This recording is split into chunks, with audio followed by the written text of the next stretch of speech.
Assalamualaikum warahmatullahi wabarakatuh. Saya dari masyarakat NU Akar Rumput yang dari kecil dididik oleh para kiai-kiai NU yang notabene hanya alif batasa, itu merasakan banyak kemanfaatan baik dalam mengaji ataupun dalam bidang akhlak kepada orang tua. Dan menanggapi masalah yang sedang sekarang ramai, masalah tesis keiman, saya yang orang bodoh saja merasa ada kemanfaatan atas tesis keiman yang memang sampai sekarang belum bisa dibantah keabsahannya. Maaf, saya dari SMPI 94 Cirebon, Brebes, lintasannya itu adalah alumni kami, dan kami memantau 1 tahun ini tentang tesis Kiai Imad, dan memang hanya Kiai NU, Kiai Imad dan kawan-kawan yang menggunakan rasio dalam pembahasannya. Dan saya yakin orang-orang yang mempunyai akal, afala taqilun, itu pasti akan menggunakan akalnya untuk muhasabah atau untuk berdiskusi dengan Kiai Imad. Saya yang notabene hanya seorang NU biasa saja itu mampu memahami apa yang Kiai Imad sampaikan, apalagi kiai-kiai sekelas kiai-kiai atas. Kalau sampean nggak paham benar-benar, tidak usahlah menjadi Rois Am atau ketua PBNU, nggak usah. Saya tidak merasakan kemanfaatan daripada adanya Kiai Miftahul Khair, enggak ada. Fatwanya apa yang membuat kami cerdas, enggak ada. Atau Yahya Khalil Yaakuf, enggak ada. Selama menjabat tidak ada satupun yang bermanfaat untuk saya, anak-anak NU, mencerdaskan pengetahuan, menambah apa tidak. Mereka hanya seputar duduk-duduk saja dan memberikan satu petua yang tidak sampai kepada akar rumput. Dan ketika Kiai Imad sampai kepada akar rumputnya, justru kalian malah mencegah. Ingat, Kiai Imad memberikan manfaat kecerdasan untuk kami orang-orang NU rumput tetangga maksudnya. Ya, rumput NU mas. Dan ini yang benar-benar saya rasakan. Jadi untuk Kiai Miftahul Akhyar, mohon dikaji kembali tentang pemecatan kepada Kiai Imad. Itu suatu kebodohan yang sesama NU kok tidak saling mendukung. Itu hal yang aneh, sangat-sangat aneh. Jadi bagi kami Kiai Imad itu sangat bermanfaat, dan jenengan tidak bermanfaat. Tidak ada menemukan satu ilmu apapun yang jenengan fatwakan, nggak ada. Kiai Said itu sangat-sangat saya mengaguminya karena banyak memberikan satu pencerahan ilmu tentang NU. Atau Kiai Mustamar Marzuki Mustamar, dan yang paling utama adalah Gus Baha. Itu sangat-sangat, sedangkan Anda tidak sama sekali. Bagi saya nggak merasakan. Untuk saya pribadi maksudnya saya tidak merasakan. Mungkin untuk yang lain saya tidak tahu. Tapi bagi saya, yang jika dibandingkan kemanfaatannya itu lebih manfaat Kiai Imaduddin dan kawan-kawan, karena mampu membongkar, membendung rasa taklid yang berlebihan, yang bodoh, yang membodohi. Kalau yang habib-habib biasa, yang sopan, yang santun, kita tetap taklid. Yang punya ilmu kita tetap taklid. Tetapi harusnya selaku Rois Am atau ketua PBNU, harusnya itu dia membaik pertengahan, jangan asal main pecat saja. Harusnya tesis Kiai Imad ini dibicarakan benar-benar, karena ini ilmu. NU itu tidak ortodok, tidak konservatif di dalam hal ilmu. Dan Anda mungkin tahu ayatnya, wala taqfu ma laysa laka bi ilmi, jangan kamu mengikuti sesuatu tanpa ilmu. Sedangkan Kiai Imaduddin itu menggunakan ilmu tesis, dan kalian hanya menjawab taklid saja. Gak bisa seperti itu, gak bisa. Zaman sudah beda, bos. Maaf saya agak sedikit keras ini karena saya habis dari kulkas. Ya agak keras.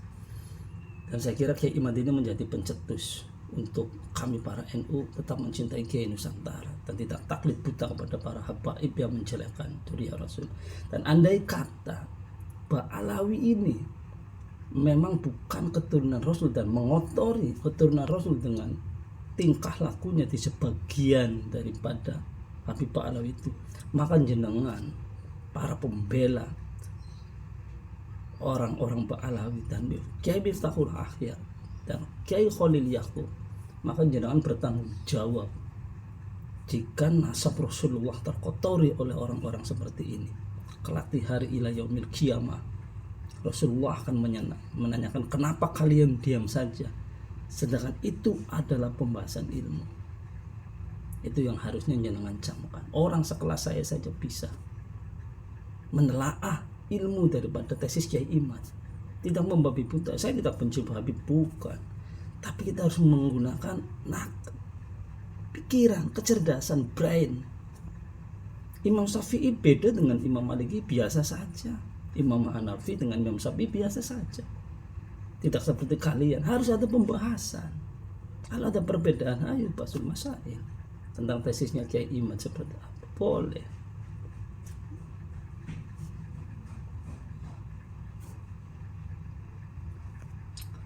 Memang susah. NU dan Mbak Alawi ini seperti rumah mewah. Orang untuk membongkar rumah mewah itu memang sayanglah rumah itu dibangun mewah. Itu ibarat NU dan Mbak Alawi. Ketika harus dibongkar, itu ya orang akan menyayangkan semua, karena rumah ini rumah besar. Sedangkan di dalam rumah itu banyak berkeliaran binatang-binatang berbisa, walaupun tidak semua. Tetapi sebagai seorang yang cerdas, tidak harus kita membongkar rumahnya dalam konteks NU-nya. Tetapi yang harus kita keluarkan adalah binatang buasnya, binatang berbisanya, agar rumah itu tetap dipertahankan. Kalau tidak, lama-kelamaan rumah itu akan membusuk, akan menjadi sarang, dan akan ditinggalkan oleh orang-orang akar rumput, peternak-peternak lainnya. Karena banyak ular-ular berbisa. Meskipun rumahnya gede, suatu saat dengan tesisnya Kiai Imad akan membangun rumah kecil dengan ridho Allah, itu akan menjadi rumah yang besar. Tetap rumahnya rumah NU, dan tinggalkan NU yang dulu. Rumah yang sudah di dalamnya terdapat banyak sekali penyimpangan-penyimpangan. Kenapa pemerintah diam saja? Ya karena di dalamnya memang ya sudah itu, karena rumahnya itu memang sekarang sudah nyaman antara orang-orang Nadilinya sama orang-orang Arabinya. Waalaikumsalam. Jadi ya kembali lagi, Kiai Imaduddin itu justru memberikan manfaat untuk kita berpikir. Bukan berarti kita keluar dari jalur tidak hormat kepada Habib, tidak. Kepada Habib saya tetap hormat, kita tetap hormat kok. Tetapi pada Habib yang memang benar-benar maksudnya menjunjung akhlak. Sebenarnya ini kesempatan untuk para habaib juga. Kalau memang dia keturunan Rasulullah, dia tidak akan pernah takut sebenarnya. Yang takut itu karena takut sesuatu yang benar muncul ke permukaan. Dan seseorang tidak harus menjadi keturunan Rasulullah untuk baik. Salman Al-Farisi juga tadinya ya orang jauh, tapi ya karena akhlaknya kemudian Rasulullah mengakuinya. Biasa saja. Nuaiman juga sama, dia kadang mabok, dia kadang bukan dari keturunan Rasul, hanya seorang sahabat, hanya karena menyenangkan Rasulullah dia dinas masuk surga. Tidak harus jalur pada darahnya Rasulullah yang mulia, tidak. Justru di sini Kiai Imad itu ingin membersihkan keturunan Rasulullah yang sesungguhnya.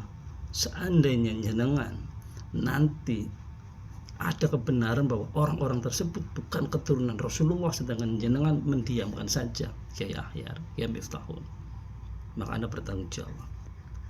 Dan saya juga persepsi ya, bahwa jenengan termasuk pengkhianat ilmu.